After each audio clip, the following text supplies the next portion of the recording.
Aladdin. I'm a genie in a bottle, baby.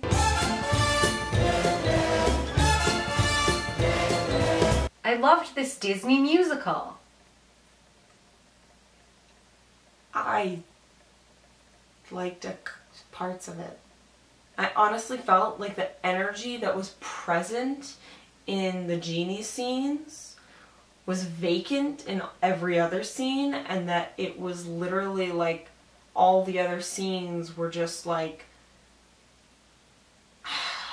empty and lackluster and like just not what they should have been or I wanted them to be. And the scenes with the genie were so full of life and so fucking awesome and hilarious and well done that when everything else was happening, it was like why? I don't necessarily disagree with you, except for that I feel like that's just how Aladdin is. And maybe they could have done it differently, but maybe it didn't. I'm not disappointed in it because Aladdin is the least interesting character in the movie. He is just what makes the story move along, but everything else is revolving around it, and that is the interesting parts.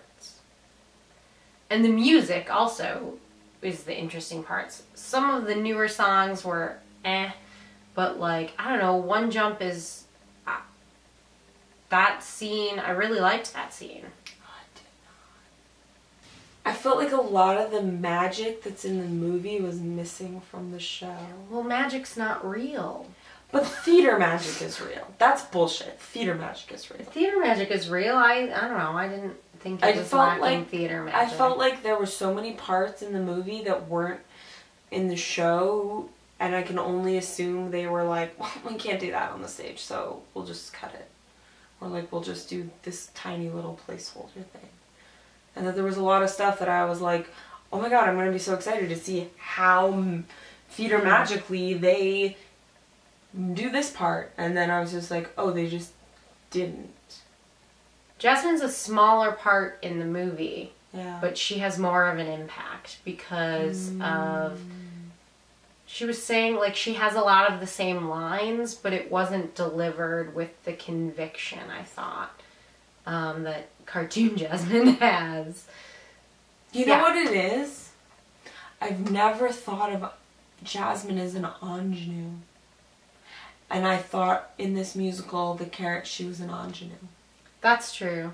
And I never associated Jasmine, the film character, to be an ingenue. I always was like, she's a kiss-ass lady. When she's like, what are you all bargaining? Like, I'm not a prize and you can't tell me who to marry. Like, she's a ballsy kick-ass lady. Like, obviously I reacted very strongly to the character of Jasmine as a young person. I love her. And like, obviously that is there in the show as well, but maybe I just have Jasmine built up crazy in my head. I haven't seen the movie in a really long time. No, but I mean, you're right though. And it's, like I said, it's actually a smaller role. Because the only thing she sings in the movie is A Whole New World. Yeah. Which is stupid because that's Lea Salonga. Yeah, what? Whatever. I guess I initially called it sass, but it was... I don't mean she was lacking sass. She was, like, lacking conviction and a little bit of brassiness. Like, she was saying all the words. And it's still a great character, but... It's like The Baker's Wife. It can be Joanna Gleason or it can be... Oh my god. Amy Adams. True. I know the story behind the Friends, like why they added them, and I was aware of that going into it, so probably if I weren't, it might have, I don't know about upset me, but like took me out for a minute, but I knew about that, and I liked the songs that they had originally written for the movie that they then used, especially this 2 songs that the Friends sang. I like that song they had about adventure. Yeah. I did enjoy that. That was good. It was fun. It was fun. It gave everybody off stage a breather. I still wanted there to be a monkey. I know. I wanted there to be a monkey too.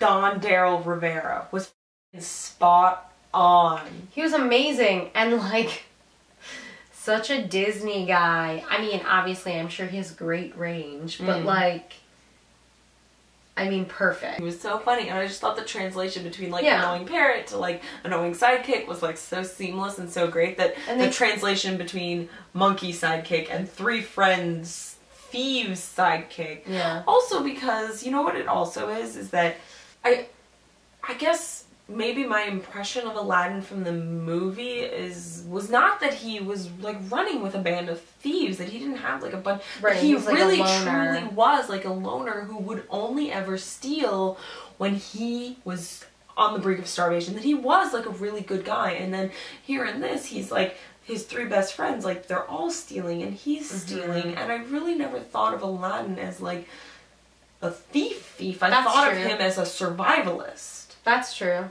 And that really changed, I feel like, because then it also just felt wishy-washy for the character, because the way that Adam Jacobs is playing the character, I think, is playing to the movie the heart of it, that he's not like a thief, but then you literally had like lines and scenes where he was like when he steals that loaf of bread and he's gonna share with his friends, and it is a survivalist thing, but it did feel like initially when they were like, what'd you steal? So I was like, he is stealing. Well, and he was like, I said after my mom died I wasn't going to do that again anymore. I don't know. I get what you're saying. It made him feel like more of a crook than I never ever thought of. It really ruined your view of Aladdin. Made me sad. I thought that beggar woman was going to turn into like some sort of magic.